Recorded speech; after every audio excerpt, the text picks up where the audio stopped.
Hi guys, welcome back to the channel. Today we are going to be discussing the disease of poultry called ascites. Ascites is the general accumulation of body fluid in the abdomen of your chickens. Ascites is also called water belly. And in this video, we are going to be discussing the causes of ascites, the symptoms and treatment. Stay tuned, I'll be back.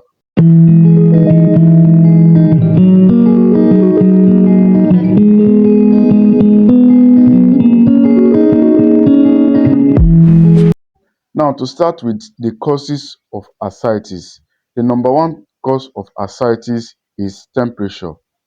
When you are having a high temperature, it can cause ascites. And when you are having a low temperature, it can also cause ascites. And that is why it is advisable for you to have an optimal temperature as a poultry farmer. The second cause of ascites is overcrowding.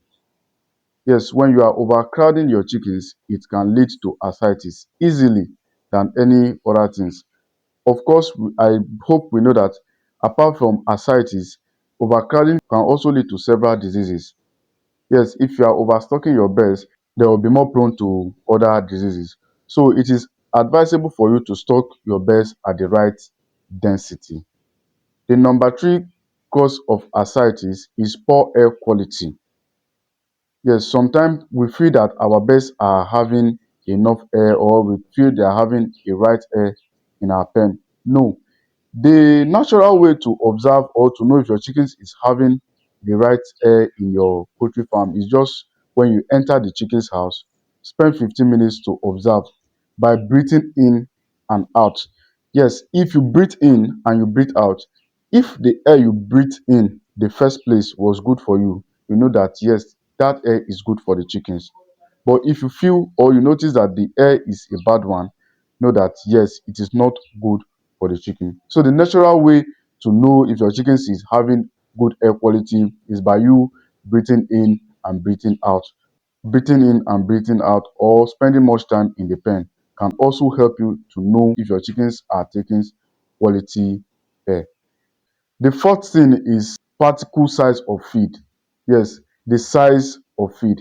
If your chickens are eating pelletized feed and you are noticing and you notice ascites, please withdraw from feeding them with pelletized feed and move over to match, as this can help to reduce ascites. And the fifth thing is the environment. Yes, the environment. If you are keeping your chickens in a dirty environment, chances are that they will be prone to ascites. Number six is the gene. The genetical makeup of the birds can also lead to ascites in poultry farming. So now let's discuss the symptoms of ascites. What are the symptoms of ascites? What are the things to check to know if your chickens are having ascites or not? The first thing you will see is the abdomen of the chickens being reddish. You will notice that at the abdomen of the chicken, you will notice something like a blood accumulation in the abdomen. And when you try to check the abdomen, when you press the abdomen, if not careful, you may see a fluid coming out of their mouth or their nostrils. The second sign of ascites is stunted comb. You will notice that the comb of the chickens are stunted and pale also. The third symptoms of ascites is lethargy. You will notice that the chickens are not having enough energy to work or to perform any activities again. The fourth sign is poor breathing. You will notice that your chickens will not be able to breathe well if they are having ascites. And the last sign is swollen abdomen. You will notice that the abdomen of your chickens will be swollen. Let's move on to how we can prevent or treat ascites in poultry. The first way to prevent ascites in your poultry farm is to have the right temperature for the chickens. And number two is to make sure you are having a right stocking density. Number three is to make sure you reduce the particle size of the feed. If you are feeding your chickens on pelletized feed, switch directly to mash. And number four is to restrict the amount of feed you are giving to your chickens so as to help to prevent ascites. If you are giving your chickens 2 gram, make it a 1.5 gram feed for that day. Number six, if you notice that your chickens are having ascites, supply them with constant vitamin C or vitamin E. And number seven is to eliminate bacteria and mold from the feeding facilities.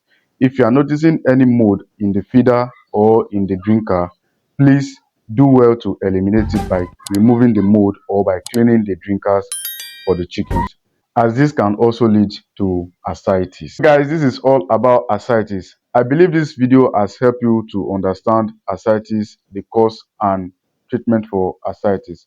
Please, if you've learned anything from this video, consider subscribing, liking and sharing this video. Love you guys. Catch you up in the next video. Bye.